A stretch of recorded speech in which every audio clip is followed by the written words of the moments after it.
यह वीडियो केवल entertainment purpose के लिए बनाई गई है। इस वीडियो से किसी भी एक्टर या कैरेक्टर को क्रिटिसाइज नहीं किया जा रहा।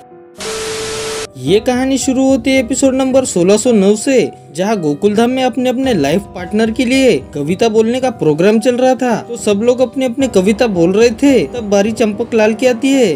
चंपक लाल काफी उदास थे क्योंकि उनके लाइफ पार्टनर यानी जेठे की माँ इस दुनिया में नहीं थी, तो चंपक को उनकी याद आ रही थी। तभी चंपक अपनी वाइफ की याद में एक हार्ट टचिंग कविता बोलते हैं। अब कविता सुन के सबके आंखों में आंसू आ जाते हैं और चंपक लाल का दुख सबको साफ साफ दिखने लगता है, लेकिन इस बात पर कोई कुछ कर नहीं पाता। अब रात के 12 बज चुके थे और प्रोग्राम भी खत्म हो गया था, तो सभी लोग अपने अपने घर जाकर सो चुके थे।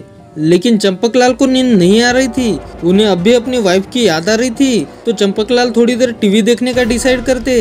टीवी पे न्यूज चैनल चल रहा था और रिपोर्टिंग कर रही थी रीटा रिपोर्टर। रीटा चिल्ला चिल्ला के बोलती है कि देखो दर्शकों, एक 75 साल के बुढ़े की शादी एक 25 साल की लड़की से हो रही है और माना जाता है कि 75 साल के बुढ़े आदमी के पास करोड़ों की प्रॉपर्टी है, इसीलिए 25 साल की यंग लड़की बुढ़े से शादी कर रही है। ये सब बोल ही रही थी कि चंपक लाल टीवी बंद कर देता है और बोलता है कि लोग पैसे के लिए क्या क्या करते हैं। कि तभी घर का लैंडलाइन बजता है और कॉल आता है माधवी भाभी का। तो फोन चंपक उठा लेता है। तब माधवी बोलती है कि अच्छा हुआ चाचा जी आप ही ने फोन उठाया, मुझे आपसे ही बात करनी थी।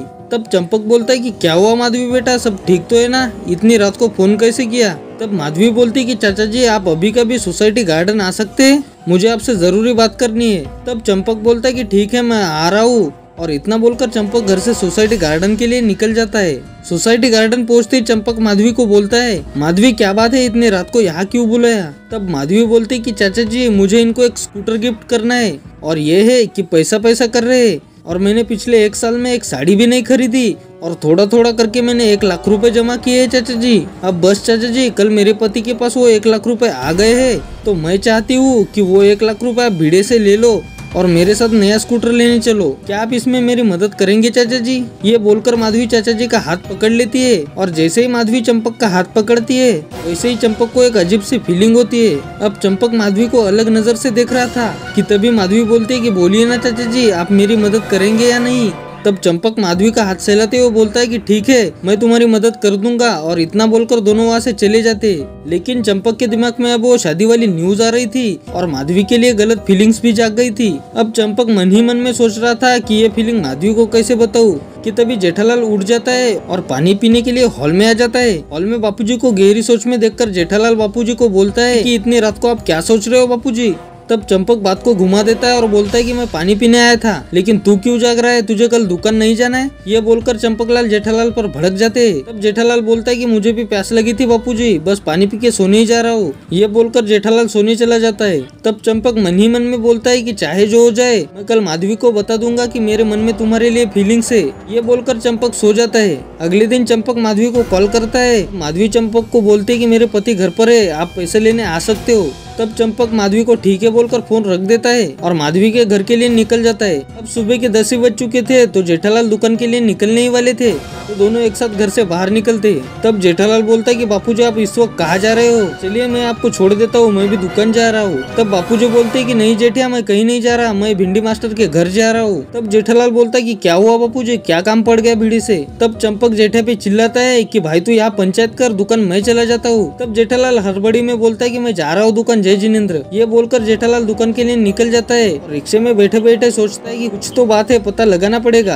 अब इधर चंपक माधवी के घर पहुंचकर भिड़े से 1 लाख कैश लेकर तुरंत स्कूटर खरीदने शोरूम पहुंच जाता है, और थोड़ी देर में माधवी भी आ जाती है। माधवी आज अच्छे से तैयार होकर आई थी, जिसे देखकर चंपक लाल का दिल जोर जोर से धड़क रहा था। अब स्कूटर खरीदने के बहाने चंपक माधवी के ज्यादा क्लोज हो जाता है, लेकिन माधवी स्कूटर खरीदने में इतनी बिजी थी कि उसका ध्यान चंपक पे गया ही नहीं। अब शाम के 7 बज चुके थे, तो माधवी स्कूटर लेके गोकुलधाम में आ जाती है और भिड़े को सरप्राइज देती है। सरप्राइज देखकर भिड़े और गोकुलधाम वाले खुश हो जाते हैं और बाद में सब अपने अपने घर चले जाते। अब रात के 12 बज चुके थे, तो चंपक को नींद नहीं आ रही थी, उसके दिमाग में अब भी माधवी घूम रही थी। तो चंपक लाल तुरंत माधवी को कॉल करते और सोसाइटी के टेरेस बुलाते।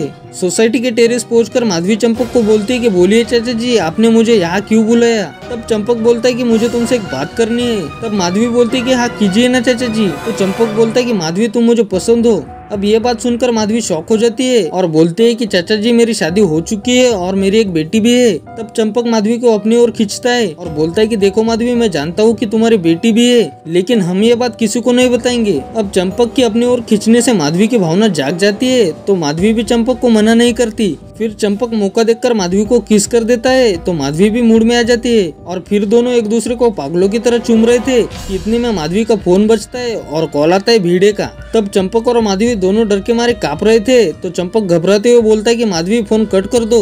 तब माधवी बोलती है कि मैंने अगर फोन काटा तो उनको शक हो जाएगा और शायद वो मुझे ढूंढते ढूंढते यहाँ भी आ जाए। तब चंपक बोलता है कि ठीक है जल्दी से फोन उठाओ और कोई बहाना बनाओ। तो माधवी घबराते हुए फोन उठा लेती है। तब भिड़े बोलता है कि तुम इतनी रात गए कहाँ गई हो।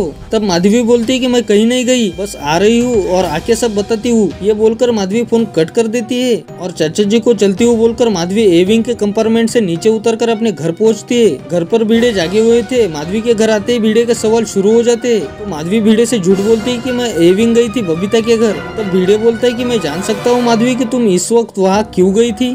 तो माधवी बोलती कि बबीता को अचानक लेडीज प्रॉब्लम हो गया था, तो मैं उनकी मदद करने गई थी। तब भिड़े का गुस्सा शांत हो जाता है और फिर दोनों सो जाते हैं। अगले दिन चंपक जल्दी उठकर मन ही मन में खुश हो जाता है, क्योंकि उन्हें माधवी भाभी से ग्रीन सिग्नल मिल चुका था और आज चंपक को किसी भी हाल में माधवी से मिलना था। तो चंपक बालकनी में खड़ा था और सबका काम पे जाने का वेट कर रहा था। अब धीरे धीरे सब काम पे जाने के लिए नीचे जमा हो रहे थे। जेठालाल भी घर से दुकान के लिए निकल चुके थे। तभी नीचे सोडी आता है और सबको अपनी जिप में लेके जाता है। अब ये सब चंपक बालकनी से देख रहा था कि तभी भिड़े नीचे आता है और बोलता है गुड मॉर्निंग चाचा जी। तब चंपक भी भिड़े को गुड मॉर्निंग बोलता है और पूछता है कि कहाँ जा रहे हो भिंडी मास्टर। तो भिड़े बोलता है कि चाचा जी आज मुझे बहुत सारे काम है। सबसे पहले अचार पापड़ की डिलीवरी करने जाना है और बाद में कुछ पेमेंट कलेक्ट करने जाना है। अब ये सुनकर चंपकलाल खुश हो जाता है, क्योंकि उसे अब माधवी के साथ ज्यादा समय मिलेगा। अब भिड़े भी सोसाइटी से निकल गया था और बच्चे भी कॉलेज चले गए थे। तो चंपक बिना टाइम वेस्ट किए माधवी के घर चला जाता है। माधवी के घर पहुंचकर चंपक माधवी को बोलता है कि कैसी हो। माधवी बोलती है कि ठीक हो, आप कैसे हो। तब चंपक बोलता है कि मैं ठीक हूँ, मैं आज तुम्हारा बेडरूम देखने आया हूँ। ये बोलकर चंपक माधवी को लेके बेडरूम में चला जाता है और बाद में दोनों खूब सारा रोमांस कर लेते हैं और पहली बार फिजिकल हो जाते हैं। अब ऐसा हर दिन हो रहा था, रोज दोनों कहीं ना कहीं मिल रहे थे और फिजिकल हो रहे थे और अब चंपक भी माधवी की हर जरूरत पूरी कर रहे थे। तभी एक दिन चंपक और माधवी सोसाइटी गार्डन में बातें कर रहे थे कि तभी अंजलि भाभी देख लेती है। बाद में अंजलि भाभी माधवी को बोलती है कि माधवी भाभी आप और चाचा जी के बीच में क्या बातें हो रही थी। तब माधवी बोलती है कि कुछ नहीं, बस नॉर्मल बातें चल रही थी। और ये बोलकर माधवी वहाँ से घर चली जाती है और चंपक को कॉल करके बोलती है कि चाचा जी हमें मिलना कम करना होगा, सोसाइटी वाले हम पे नजर रख रहे हैं। तब चंपक बोलता है कि आज रात को टेरिस पे मिलते हैं और उधर बात करते हैं कि आगे क्या करना है। ये बोलकर चाचा जी फोन रख देते हैं। अब रात के 10 बज चुके थे, तो सब लोग खाना खा के सोडा पीने पहुंच चुके थे और बच्चे भी नीचे टेनिस खेलने गए थे। तब चंपक माधवी को कॉल करता है और टेरिस पे बुलाता है, लेकिन माधवी बोलती है कि अभी सब लोग जाग रहे हैं, मैं नहीं आ सकती। तब चंपक बोलता है कि सब लोग सोडा पीने गए हैं, उनको आने में अभी टाइम लगेगा, तब तक हमारी बात हो जाएगी, तुम जल्दी से आ जाओ। तब माधवी ठीक है बोलकर सोसाइटी टेरिस पहुंच जाती है, जहाँ पर चंपक माधवी का पहले से ही वेट कर रहा था। तो माधवी बोलती है कि बोलिए चाचा जी क्या बात करनी है। तब चंपक बोलता है कि माधवी बहुत हो गया छुप छुप के मिलना, अब हम तभी मिलेंगे जब तुम मुझसे शादी करोगी। अब यह बात सुनकर माधवी के पांव तले जमीन खिसक जाती है। अब एक तरफ माधवी का परिवार था और दूसरी तरफ चंपक का प्यार और पैसा था।